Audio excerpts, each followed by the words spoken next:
Hey everyone, and welcome back to Budget Commander, where we're currently covering the brand new Commander 2018 pre-constructed decks, explaining how they function and how you can make significant upgrades to them with a budget of only $20 US. For this video, we'll be covering Subjective Reality, the Esper control deck with a unique Top of Library Matters theme. Before we begin, I want to remind you that this video is meant to be a brief overview and companion to the article linked in the video description, so if you're looking for an in-depth explanation of the pre-constructed deck and all my card recommendations, then check out the article. I go into way more detail there. Alright, let's begin with a quick breakdown of Subjective Reality. This Esper deck has a very unique and ambitious main theme, being Top of Library Matters. This archetype is made up of setup cards that manipulate what the top card of our library is, and payoff cards, cards whose effectiveness depends on what the top card of our library is.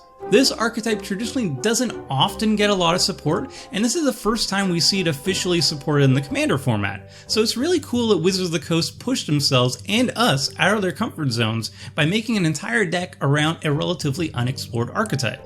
I count around 29 Top of Library Matters cards, split between setup cards like Brainstorm and Ponder, and payoff cards like Entreat the Angels and Conundrum Sphinx. The deck's secondary theme is Blink, reusing powerful enter the battlefield triggers on permanents by bouncing the permanents to our hand to recast again later, or by blinking them, temporarily exiling and then returning them back to the battlefield. I count around 16 cards that support a blink theme split between cards with powerful enter the battlefield triggers like Mulldrifter and Sphinx of Athun, and ways to reuse those triggers with bouncing and blinking such as Ninja of the Deep Hours and Aether Mage's Touch. Subjective Reality is definitely the most control-oriented deck of the set, being the slowest to get going, but having 6 board wipes and 5 target removal to police the board and not fall too far behind. There are 16 sources of card advantage, mostly incremental card draw, to get ahead of everyone else as the game goes along, and then winning with at least 4 powerful haymakers that can end the game on their own, like Skullstorm and Entreat the Dead. So if you're interested in an Esper control deck with a unique and unexplored main theme along with a popular and diverse secondary theme, then Subjective Reality might be the pre-constructed deck for you. Subjective Reality comes with 3 options to lead the deck: Aminatou the Fate Shifter, Verina the Lich Queen, and Yennet Cryptic Sovereign. Of the 3, I think Aminatou is the most appropriate commander for the deck without making any alterations, since she does a great job supporting both the Top of Library main theme and the Blink sub-theme. She is the one this video will be building around, so more on her later. Yennet Cryptic Sovereign would be my choice for a dedicated Top of Library deck because she's an insanely good payoff card for the archetype, which is much harder to find than setup cards for the archetype like Aminatou. I see the Sphinx as an excellent commander for a spectrum of power levels. You can go full jank building a Sphinx tribal deck under her, since basically all the Sphinxes land in Esper colors, and they have a Top of Library Matters sub-theme with scrying and similar abilities. You can also go full odd converted mana cost tribal, where every card must have an odd converted mana cost, which is a fun restriction that I might end up doing myself in Commander Clash eventually. Or you can go a competitive route with her, tutoring to put a game-ending threat on top of your library and then cheating it out with her, like using Vampiric Tutor to put Expropriate on top of your library and then stringing multiple extra turn cards in a row to win the game. Yennet seems like both the jankiest and most competitive commander of the 3 depending on how you want to build her. Finally, there's Verina Lich Queen, which is an amazing commander but the least relevant in Subjective Reality because she doesn't really support Top of Library or Blink themes. She's more of a looting and zombie tribal commander. There are a handful of zombies in the deck, most importantly Army of the Damned, but generally speaking she just doesn't really fit in here. For this video we will be focusing on upgrading the deck with Aminatou the Fate Shifter. And this Planeswalker is a weird one. Unlike the other 3 Planeswalkers from the set, Aminatou is split between supporting 2 very different archetypes. Her +1 supports Top of Library Matters, and her -1 and -6 support Blink. This means that when you look to upgrade her, you're going to be focusing primarily on one of her 2 abilities. While that sounds terrible at first, in reality, Amanatu's +1 and -1 abilities are such powerful engines individually that they're definitely worth building around just one of them, especially at 3 converted mana costs. So let's break down her abilities. Amanatu's +1 ability draws a card, and then you put any card from your hand on top of your library. By itself, it lets you see an extra card, which gives you another chance at finding something you're looking for, like a land to play. If you have a lot of ways to shuffle your library, like fetch lands, then you can put your worst card on top of your library and then shuffle it away to draw something better. This is a mediocre ability on its own, but in a Top of Library Matters deck, Amanatu's +1 suddenly becomes one of the most powerful setup engines available, putting whatever card we need on top of our library for our payoff cards to shine. Amanatu's +1 works great putting miracle cards like Entreat the Dead on top of our library so we can cast them for their miracle costs, we can cast giant spells for free off Yennet, and we can choose what cards we will manifest off Primordial Mist. These are all fine cards included in the pre-constructed deck, but we can go deeper, so let's look at options to strengthen a Top of Library Matters theme. Amanatu's +1 ability works great as a setup for our payoff cards, but sometimes we just want to get rid of the worst card in our hand and not draw it. The Scry mechanic is a great way to do this. Not only can it rearrange the top of your library and confirm what card you will reveal with your payoff cards, it also allows you to bottom cards you put on top of your library with Amanatu's ability. We've got some sweet Scry engines that pair nicely with Amanatu. Retreat to Coral Helm will consistently scry 1 each turn, sometimes twice if we are running fetch lands or any land ramp. Oath of Jace has a great enter the battlefield trigger, digging 3 cards deep, and then we can reuse that trigger with Amanatu's -1 ability, but also it passively scries 1 each turn than Amanatu's on the battlefield, and only gets better if we run more Planeswalkers. Mystic Speculation costs 3 mana to get repeating value, but Scry 3 is very powerful and well worth the mana cost. Thassa, God of the Sea, is too pricey to fit our budget, but I want to highlight her as an excellent Scry engine that is hard to remove from the table and gives your creatures unblockable, which synergizes very well with the ninjutsu cards in our deck. We have several sweet removal options that also scry. Condescend and Calculated Dismissal are excellent counter magic options that scry 2 and are easy to cast even in a budget 3-color deck. Skywhaler's Shot is a sweet instant speed removal at fair cost, and Fate of Retribution is a solid board wipe that is a little overcosted but can be cast at instant speed, which is a very nice perk.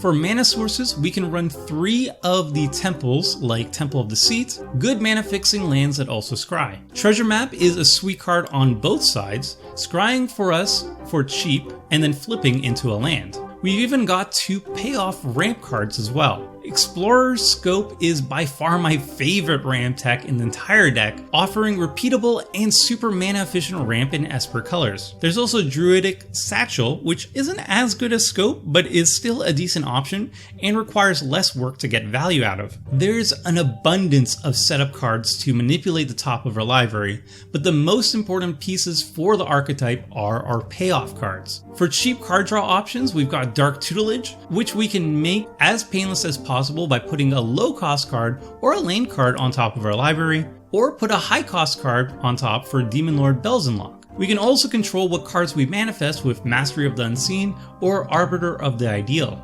For beatdown options, we've got Twilight Prophet and Sorin Grim Nemesis as card draw that can also be potent life drain. Narset Transcendent can look amazing when you're consistently drawing cards and ticking up her loyalty with her +1 ability while building towards her ultimate ability. And Approach of the Second Sun works great with scry cards to recast it as quickly as possible and win the game. Unfortunately, there isn't a big card pool to work with when it comes to building Top of Library Matters cards in Esper, especially when it comes to payoff cards. If you're willing to spend a bit more money, then here are the final best options. The entire tutor cycle, like Vampiric Tutor, Enlightened Tutor, Mystical Tutor, all those are just the best setup cards in the deck. Insidious Dreams used to be cheap, but has recently spiked due to speculator buyouts, and Temporal Mastery is the final payoff card of note, consistently being a 2 mana extra turn spell in this deck, which is just insane value. And that's it for the top of library theme. Now let's look at Blink. The Blink archetype is very popular and has a huge card pool to work with, so it's much easier to whip together a deck with this archetype no matter what your budget. We're going to look at permanents with strong enter the battlefield triggers first, and then cards that can reuse those triggers after. For ramp, we've got Knight of the White Orchid as the best of the best, being able to ramp any planes, which includes dual lands, and also Solemn Simulacrum and Core Cartographer, which are both fine options as well. There are also a few blue creatures that untap lands when they enter the battlefield, like Peregrine Drake, which can act as ramp when you blink them with Aminatou or similar cards, and definitely have combo potential as well. There's oodles of card draw options in the Blink archetype. Riverwise Augur is excellent both in Blink decks and in top of library matters. Cloudblazer is like a second Muldrifter. Liliana's Contract draws 4 cards when it enters the battlefield, and again whenever we blink it with Aminatou. And Mentor of the Meek is repeatable card draw whenever our Meek creatures re-enter the battlefield. For targeted removal, we've got tons of options. One of my favorites being Hostage Taker, which lets us exile and then play our opponent's creature or artifact. Magister of Worth is a cost-effective board wipe that leaves you with a 4/4 flyer. Spine of Ishsa can blow up any permanent, and Active Authority exiles any enchantment or artifact. Recursion is always important in any deck, and we've got plenty of options there too. Archaeomancer gets back instants and sorceries. Possessed Scab is an option that I like even more because it also gets creatures, even if it comes with a small drawback. Restoration Gearsmith gets back an artifact or a creature, and Animate Dead can get a creature from any graveyard. There's a few ways to really abuse our enter the battlefield triggers. Panharmonicon is the key card to any creature-heavy blink strategy, doubling our triggers. Eerie Interlude can protect our army from removal or board wipes while also reusing their triggers. Deadeye Navigator is a sweet blink engine that can combo out with a lot of creatures. And Brago King Eternal is truly the king of blinking, being able to blink all our non-land permanents every time he deals combat damage to a player, which is probably the most mana efficient blink engine in the entire game. Speaking of Brago, while Aminatou is an amazing blink engine on her own, it's hard for me to get over the fact that Brago is just better at blinking than her.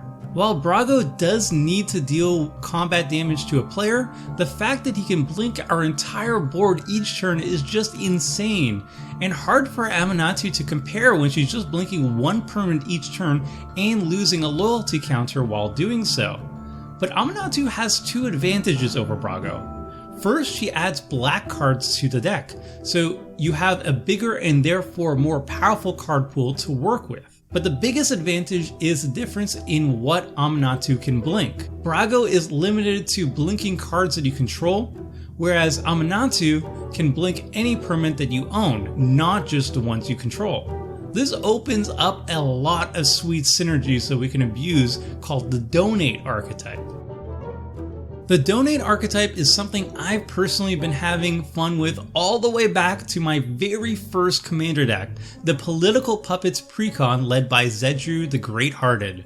The idea behind it is to give our opponents stuff that they don't want, like donating Illusions of Grandeur, which will make them lose 20 life when it leaves the battlefield. On top of that, we can trade our permanents for our opponent's better ones. Since the value of most of our cards in our Blink deck are tied to their enter the battlefield trigger and not to the permanent that is left after, they are a prime candidate to trade with cards like Switcheroo to get our opponent's better permanents. After we swap, we can then blink the traded permanents with Aminatou's -1 ability, so they come back to our side of the battlefield while we still keep the permanents we traded for. The best 2 trade enablers for the deck are Puka's Mischief and Daring Thief, allowing us to repeatedly trade any permanent we control for one of our opponents of the same type. Vidalcan Plotter swaps our boring land for our opponent's best land, and we can blink the Plotter to make another trade, or blink our traded land to get it back. Perplexing Chimera is another great one, letting us trade our Chimera for a spell and then blinking the Chimera to do it all again.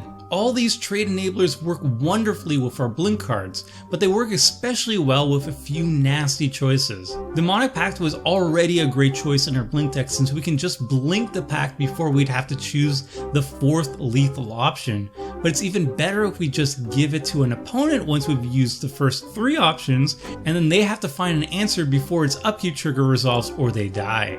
Similarly, Lich's Mastery can be given to an opponent, killing them as soon as it leaves the battlefield, like when we cast Devastation Tide.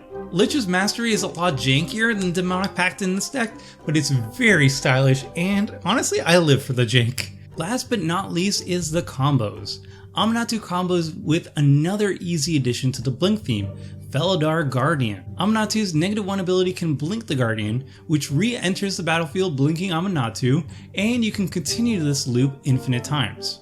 With this infinite loop, you can then win the game with a third card, like milling everyone with Altar of the Brood, or making them lose infinite life with Vela the Nightclad. There are other 4-card combo variants as well.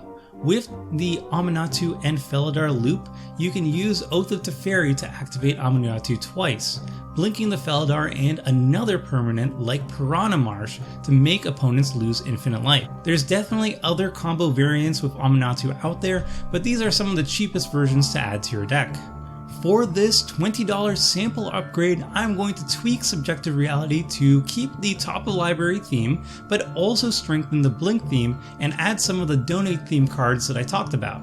Before we can add cards to the deck, we need to cut some cards. These are the first ones on the chopping block. Some are on theme but are just too weak, like Sigiled Starfish and Djinn of Wishes. Others are good cards but don't fit well with the themes we're pushing, like Verena, Lich Queen, and Mortify. And some cards are just bad, like Seer's Lantern and Loyal Subordinate. And here is our $20 upgrade. Most of the cards added are promoting a Blink theme, specifically creature blinks, which are then further strengthened by cards like Panharmonicon. We've also got our combo cards, Felidar Guardian, Vela the Nightclad, Oath of Teferi, and Piranha Marsh, along with Diabolic Tutor and more card draw to help find those missing pieces. Here's Subjective Reality with the changes made. It should play a little faster than before, it has tighter synergies to boost its overall power level, and combo finishers to decisively end the game when it goes long. It should perform significantly better than the unaltered precon. I'll leave you with one more list.